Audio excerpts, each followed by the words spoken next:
Good morning. Welcome to the Fast Forward Show, the show where we introduce to you business experts, business leaders and entrepreneurs that have accelerated their businesses through very difficult times. And we welcome back Victoria Hormigo from Libreea. Good morning, Victoria. Good morning, Louisa. Thanks for having me. How are you doing? Very well, thank you. How are you? Yeah, really good, thank you. So thanks very much for coming back. Previously, you've shared your experiences of setting up a business with when you've been responsible for young children at the same time, studying and passing an MBA, and then finding yourself in the pandemic and needing to keep your business afloat. So some great learnings from you, and then also transforming your business online. So been really enjoyable hearing about your experiences so far. I wondered what advice you might have for perhaps other ambitious individuals like yourself, perhaps mothers of children that want to set up their own business but are worried because they have young children and the responsibility involved. What advice would you give?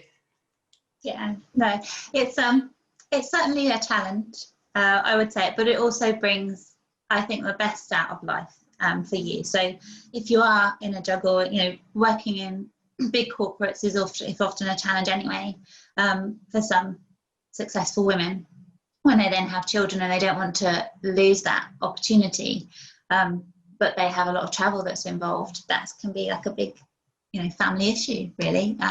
So certainly from the perspective of, if you have a desire to start your own business and you've got that little bit of a flame that's starting to glow and you want to get out there, then I would certainly recommend, going back to basics, write a list, your pros and cons list. These are all the reasons why I want to do it. And on the pros list should definitely be the time you get back with your family.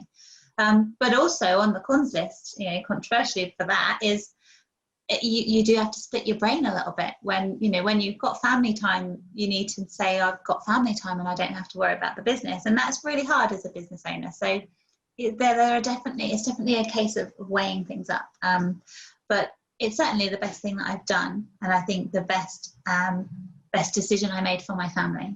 What do you wish that you knew about running your own business with being a mum of 4 before you ventured into it? I think it's the anxiety, probably. It's just because when you're running your own business, and if you're successful enough to enable it to grow and you employ people, it's not then just about you. So as an independent consultant, I could imagine that the month to month is obviously financial worry that you've secured enough work coming in, but then you kind of tenfold that when you are employing people, and it's up to you to make sure you've got enough money coming in to support everyone else.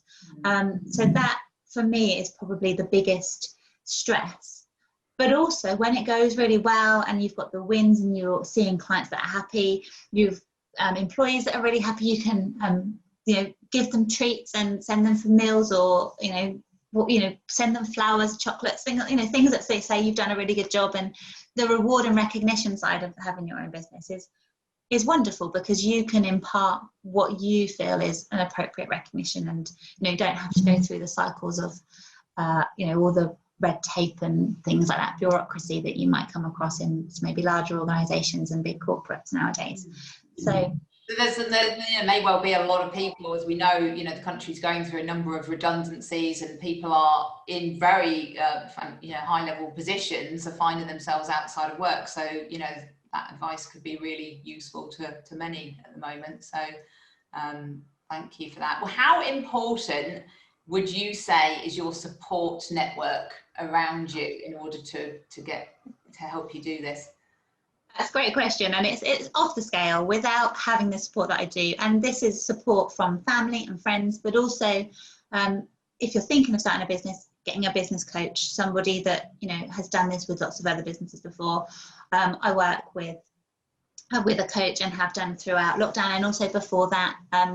Planning for me is a really important thing within the business, and it was that through coaching that I actually learned how to plan effectively for my business. I love a to-do list anyway, but it's the next scale to do this. It's what you're wanting to get what you're wanting to achieve and breaking that down into small goals, and having somebody to keep you accountable to that from a business perspective is great.